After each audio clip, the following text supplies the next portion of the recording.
Hello again, general math students.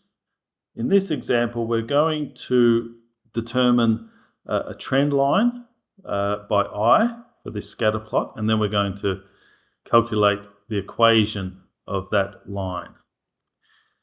All right, so we're going to do method 1 in this video.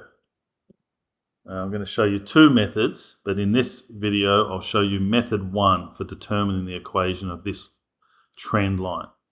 Now, just a note that if you're a general math student at Hellyer College and you're working through the textbook, there is a solution in the textbook to this example. And just want to take note that this example, or the solution to the example in this video, may differ slightly from the one in the textbook.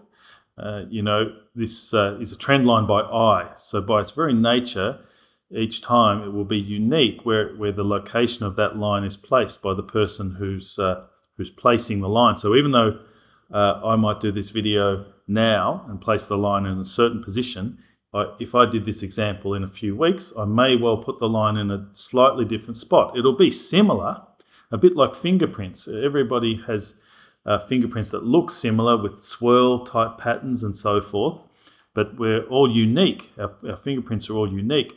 And so whenever someone does a line of best fit or a trend line for some data points, we'll all agree that, for instance, in this situation, there's a positive trend, so an upwards trend in the data. And so this line will go upwards following these data points, but we'll put it in slightly different positions to one another. Anyway, let's proceed with the example. Okay, I'm going to get my ruler here. This is how we do it.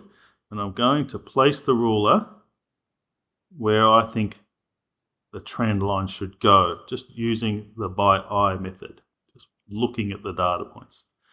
Okay, so there's my trend line for this data. All right, it might not be perfect, but that'll do for this example. Okay, so first thing, I'm going to locate the position of the y-intercept. And the y-intercept is where the line cuts the y-axis, is here. And that's at about 40 by the look of it. This scale's going up in 20, so 20, 40, right there. Right, now we need to determine the gradient of the line. So we're going to use the rise over run method. So I need to locate two points on the line. I'm not talking about the original blue dots, those data points. We can forget about those.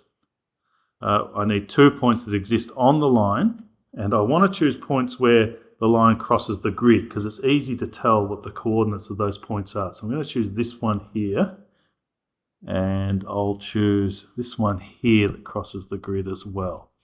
So it's easy to tell the coordinates of those points because they're right on the grid. All right, so now I need to determine the rise and the run between these points. So from this point it goes up, it goes up to here. Just give that another go. Looks a bit better. So that rise and then this run across here. All right, so how many units does this go up? This is going up in 20, so 20, 40, 60, 80, 100, 120, 140, 160. So the rise is 160. Now, going across the run, we're going across in units of 2. So 2, 4, 6, 8, 10, 12, 14, 16, 18, 20. So the run is 20. Right, now we determine gradient by dividing rise by run.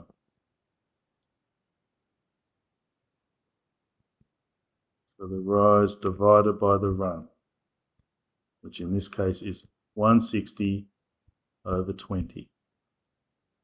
Okay, so 160 divided 20 gives 8. Righto, so the gradient of this line is 8. Right, so now I'll go here and our general equation looks like this. Y equals AX plus B. A is our gradient. So I'm going to put 8 where the A is, because that's the gradient. And B is our y-intercept, which in this case is 40. So I'm going to put 40 there. Now, just to finish this off, we could use the variables that are in the question. The y variable could be R for revenue. So R for revenue equals 8 by B for budget instead of X. And there is the equation of our line of best fit. Okay, so go ahead now and try method 1 for some lines of best fit by eye.